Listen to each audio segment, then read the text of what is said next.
สบายดีเนาะมือนี้จะมาบอกวิธีการตืมบัตรและซื้อหวยแบบใดเนาะให้ได้เปอร์เซ็นต์เนาะทุกๆครั้งทำอีกต้องมีแอปโศกใส่ก่อนเนาะสมัครฟรีถ้าใครมีแล้วเอามาเริ่ม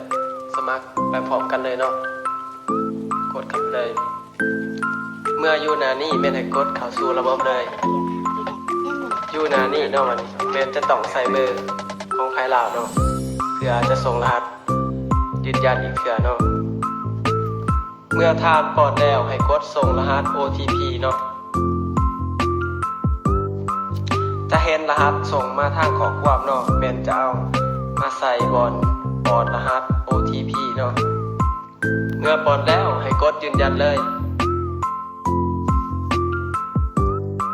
มาฮอดหน้านี้แม่นให้กดไปที่เบอร์เลยเนาะเพื่อเฮาจะมาตั้งชื่ออยู่หน้านี้เนาะแม่นให้ใส่ชื่อของไผลาวเนาะให้ใส่ชื่อแท้เลยเด้อ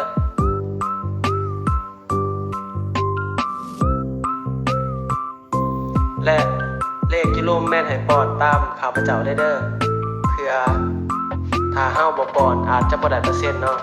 จากการซื้อหวยทุกครั้งและตื่นมูลค่าโทษทุกครั้งให้ใส่ตามนี้เลยเนาะแล้วกดบันทึก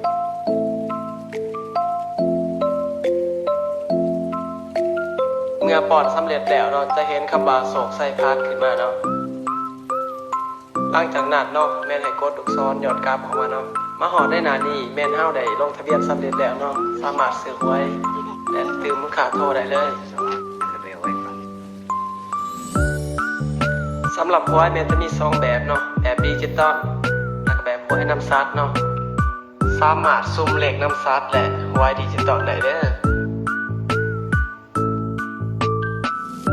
เมื่อเฮาถือหวยเนาะเฮาจะไปเอาอยู่ไสแม่นเฮาบ่ได้ไปเอาอยู่ไสเนาะทางบริษัทเพิ่นจะโอนมาให้ทางวิเศษวัดเลยเนาะสะดวกสบายเลย